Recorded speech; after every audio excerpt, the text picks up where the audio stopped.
It's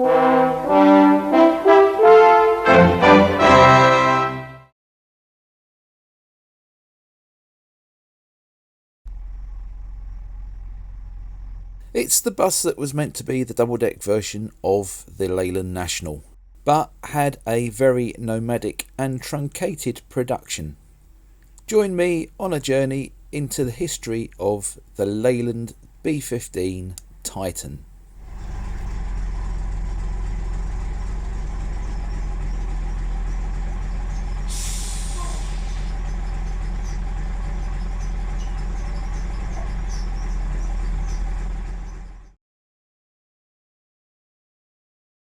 Shortly after the formation of British Leyland, it was realised that the new company was in trouble. On the car manufacturing side, there was lots of duplication of models, and these didn't have a lot of public appeal.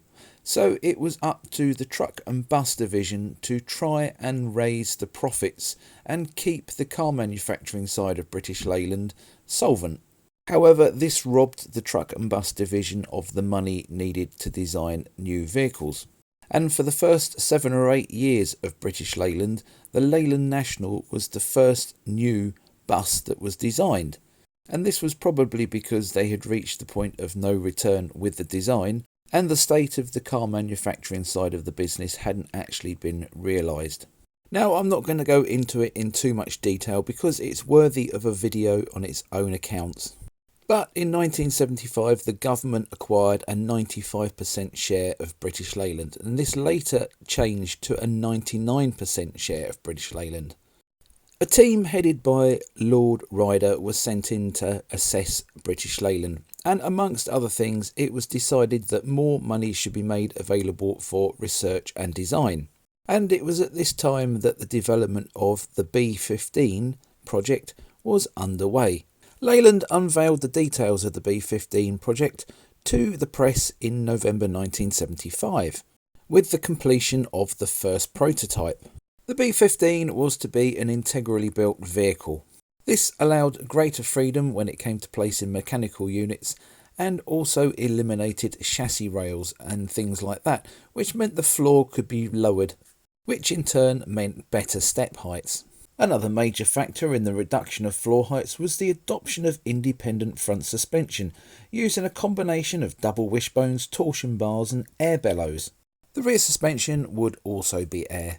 The B15 would use a lightly turbocharged member of the 500 engine family, which was normally set to 230 brake horsepower in trucks. It was derated in the B15 to produce 170 brake horsepower at 2,200 RPM. This engine was located transversely across the rear of the bus and drove through a fluid coupling to the gearbox and an angle drive, which were mounted as an integral assembly, though independently from the engine. The gearbox was based on the well-proven pneumocyclic design, but the fundamental difference with it was that it was actuated by oil instead of air pressure. The new design was called the Hydrocyclic. Now, despite the prototypes having the 500 series engine, it was known that the Gardner 6LXB would be an option on the B15. It's worth remembering at this time that the B15 was going to be the bus that completely replaced the Atlantean, the Fleetline and the Bristol VR. So the Gardner engine did seem a logical choice for Leyland to offer it. And if you've seen my previous video about Gardner engines and the bus industry, you'll understand the reasoning behind it. The original plan was for the bodywork to be assembled at Row and Park Royal, with the mechanical units supplied from Leyland. 5 prototypes were built at Park Royal between 1975 and 1977. Prototypes 1 and 3 were used for pave testing and also testing the jigs at Park Royal. Prototype number 2 was the first to be completely trimmed and finished as a bus, and that was exhibited at the 1977 Scottish Motor Show. Prototype 4 was used for the launch of the B15, now named the Leyland Titan, in November 1975. This was later registered NHG 732P and was handed over to London Transport in February 1976. Prototype number 5 was registered BCK 706R and was another dual-door Titan that was again handed over to London Transport, but this later was converted to single-door and found itself eventually into the fleet of Fishwicks of Leyland. In June 1977, Leyland announced production of the Titan would commence. When production of the Leyland Titan started, it was given the designation code of TN. This was then followed by TL11 for a TL11 engine vehicle or LXB for a Gardner engine vehicle. Then there was a 1 or a 2 for the number of doors, an R or an L for right or left hand drive, and finally F or R denoting the position of the staircase. Now you'll notice the 500 series engine was missing from those specifications, and by this time it was starting to prove rather troublesome and bus operators were rather wary of it, so it was quietly dropped from the production vehicles. At the launch in 1977, Leyland announced that Titan production would start off at Park Royal but would in due course move to part of the AEC factory in Southall. And initially it all looked very successful and promising. London Transport had placed an order for an initial 250 buses, and in August 1978 the first 2 were delivered, and they were THX 401 and 402S. While the London Transport order was being built, orders came in from Greater Manchester and West Midlands PTE, and they had respective orders of 190 and 80. While smaller orders came in from companies such as Greater Glasgow, Alexander, Fife, Lothian, Tyne and Wear, Maidstone and District, Southend, Merseyside, South Yorkshire, West Yorkshire, and Cardiff and Tayside. The Alexander Fife ones were ordered on behalf of the Scottish Bus Group, and the Maidstone and District ones were ordered on behalf of the National Bus Company. At the 1978 Motor Show, Leyland exhibited dual-door London Transport WYV-8T and single-door Greater Manchester Transport ANE-1T. The first West Midlands example WDA-1T was also there, but outside and in service to and from the exhibition centre.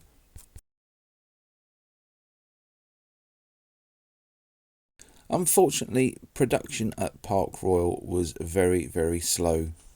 This led to a lot, if not most, of the Titan orders being cancelled, and those who did order Titans receiving very small numbers of the buses. West Midlands PTE had originally ordered 80 Titans, but they only received a batch of 5.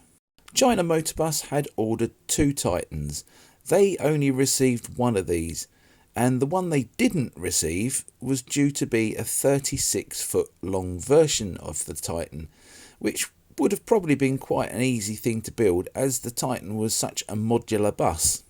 Reading Transport received the only Park Royal bodied Leyland Titans that were delivered to a municipal operator, and these were YJB 68T and YJB 69T.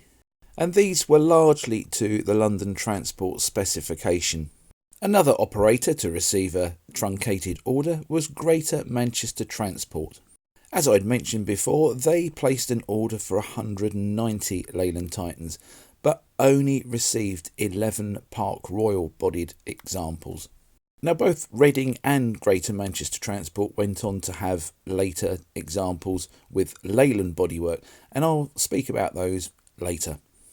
By the late summer of 1979, production at Park Royal was horrendously slow and was so bad that Leyland had announced the closure of Park Royal Works.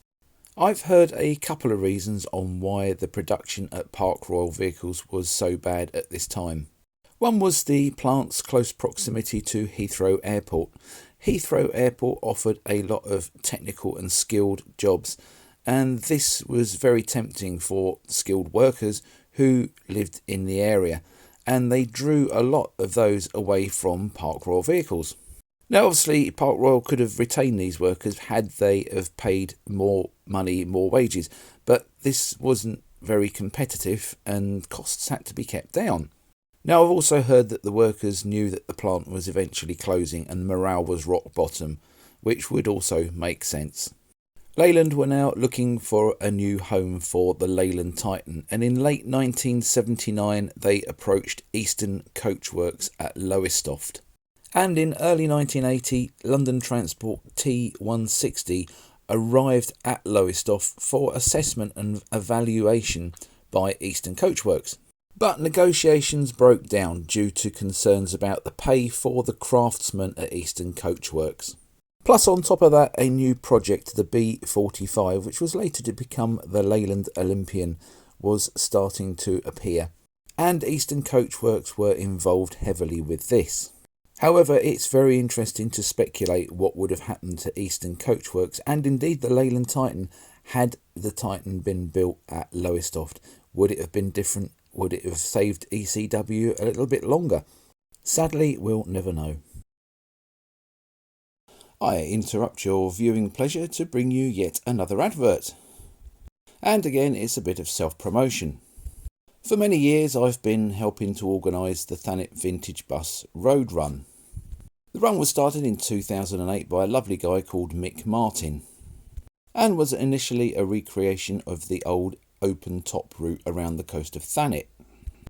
This year, which is 2024 for those of you watching in real time, I've decided to go for a different format. We will be operating a small network of routes using vintage and not so vintage buses and coaches. The hub for the network will be the Spitfire and Hurricane Memorial Museum at Maidstone near Ramsgate in Kent. And we'll have routes serving Ramsgate, Broadstairs, Margate, Westgate, Ramsgate, Minster, Cliffsend, and a feeder bus to and from Sandwich as well. There's no need to book, and riding the buses is for free. But we do have a voluntary collection for a local animal charity, Cats in Crisis Thanet. In 2023 we raised £800 for them from generous donations of the passengers on the buses. More information and timetables will be loaded onto our Facebook page. Just search Thanet Vintage Bus Road Running Day. See you on Sunday the 14th of July. Now back to the main feature.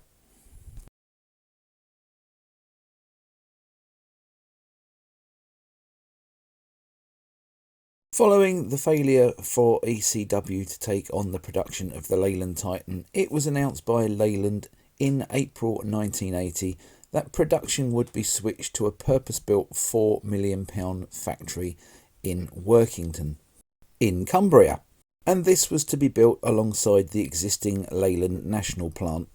In the meantime, a redundancy package and a deal had been made with the workers at Park Royal, and strangely enough, production rapidly increased. This deal saw the bulk of the London Transport order completed, and Park Royal closed in July 1980.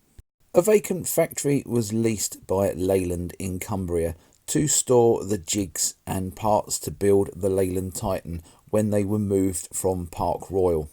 And this temporary location was also used to train the Workington workers on how to actually build and assemble the Leyland Titan. And in fact, some Titans were actually built in this temporary location. The new factory didn't open until April 1981. But as you can imagine, this hiccup left a large gap in the production of the Titan and really slowed things right down. With the exception for small batches for Reading and Greater Manchester Transport, the Titan was now an exclusive London Transport bus. And despite Leyland producing yet another demonstrator, it failed to catch on at all. Which is a shame, because the Titan is actually a really good bus. Although, as I mentioned before, the Olympian had now appeared, and this had ineffectively eclipsed the Titan. By the early 1980s, London Transport were the only customer for the Leyland Titan, and this was making it a bit of an unviable proposition from Leyland's point of view. Compared with the Olympian, the Titan was expensive and overcomplicated is probably a fair expression. And while we're here, I've had a few people ask me what the difference between a Leyland Olympian and a Leyland Titan is. The main obvious one is the Titan is an integral vehicle, whereas the Leyland Olympian actually has a chassis. With the Titan, the radiator and cooling system is located at the rear, whereas on the Olympian it is located at the front of the bus. The Titan and the Olympian do share a lot of running components and running units, and a lot of the development from the Leyland Titan went into the Leyland Olympian, so it wasn't all totally a waste of time. Leyland decided to end production of the Titan after an order of 240 were built for London Transport in 1984. The last one being delivered was B125 WUV, Titan 1125, although this wasn't the highest numbered Leyland Titan that London Transport would operate. This accolade would go to a second-hand purchase. Leyland now concentrated on production of the Olympian. Despite production of the Titan being cut short, they were to be seen on the roads of London up until the early 2000s. They tended to operate in the east and southeast London, although there were a small pocket of them operating in North London, although normally North London and the west of London was Metrobus territory. As the Titan came out of normal London service, a lot of them passed into independent operators, and some remained in the city to be used on tours of London, Big Bus Company being a notable operator. And these lasted in service until 2009. So up until then there was still a presence of Titans in London of sorts. Outside of London, many of these fine buses followed the examples of the DMS class fleet lines that preceded them and found their way into various independent operators around the country.